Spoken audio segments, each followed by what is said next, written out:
ನಮಸ್ಕಾರ ವೀಕ್ಷಕರ, ರೈಲ್ವೆ ಹುದ್ದೆಗಳ ನೇಮಕಾತಿ ನಡೀತಾ ಇರುವಂತದ್ದು. ಇಲ್ಲಿ ಒಟ್ಟು ಹುದ್ದೆಗಳ ಸಂಖ್ಯೆ 1697.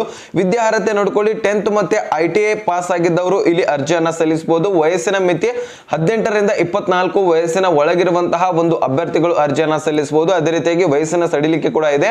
OBSC ಒಂದು ಅಭ್ಯರ್ಥಿಗಳಿಗೆ 3 ವರ್ಷ ಇದ್ರೆ SC/ST ಅಭ್ಯರ್ಥಿಗಳಿಗೆ 5 ವರ್ಷ ಇರುತ್ತೆ. ಸೊ ಏಜ್ ಅನ್ನ ನೋಡ್ಕೊಂಡು ಕ್ಯಾಲ್ಕುಲೇಟ್ ಮಾಡ್ಕೊಂಡು ಅರ್ಜಿಯನ್ನ ಸಲ್ಲಿಸಿ. ವೇತನ ಶ್ರೇಣಿ 18 ರಿಂದ 57,000 ವರೆಗೂ ಕೂಡ ವೇತನ ಶ್ರೇಣಿ ಇರುತ್ತೆ. ಆಯ್ಕೆ ವಿಧಾನ ಮೆರಿಟ್ ಪಟ್ಟಿ ಸಂದರ್ಶನದ ಮುಖಾಂತರ ಆಯ್ಕೆ ಮಾಡ್ಕೋತಾರೆ.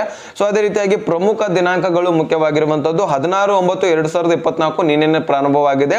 ಇಲ್ಲಿ ನೋಡಿ, ಕೊನೆಯ ದಿನಾಂಕ 16/10/2024. ಇನ್ನು ಒಂದು ತಿಂಗಳಿದೆ ಅಂತ ಕುಂತ್ಕೋಬೇಡಿ, ಕೊನೆಯದಾಗಿ ಸರ್ವರ್ ಇಶ್ಯೂ ಆಗುತ್ತೆ. ಬೇಗನೆ ಅರ್ಜಿ ಸಲ್ಲಿಸಿ. ಸೊ ಹಾಗಾದ್ರೆ PDF ಲಿಂಕು, ಅರ್ಜಿ ಸಲ್ಲಿಸುವ ಲಿಂಕು ಬೇಕಂದ್ರೆ ಸೊ ಮೇಲೆ ಹೈಲೈಟ್ಸ್ ನಲ್ಲಿ ಟೆಲಿಗ್ರಾಮ್ ಚಾನಲ್ ಲಿಂಕ್ ಇರುತ್ತೆ ಅಥವಾ ಬಯೋದಲ್ಲಿ ಇರುತ್ತೆ. ಸೊ ಅಲ್ಲಿಂದ ಜಾಯಿನ್ ಆದ್ರೆ ಸೊ ನಿಮಗೆ ಈ ಒಂದು PDF ಅಥವಾ ಇಲ್ಲಿ ಲಿಂಕ್ ಕೂಡ ಸಿಗುತ್ತೆ.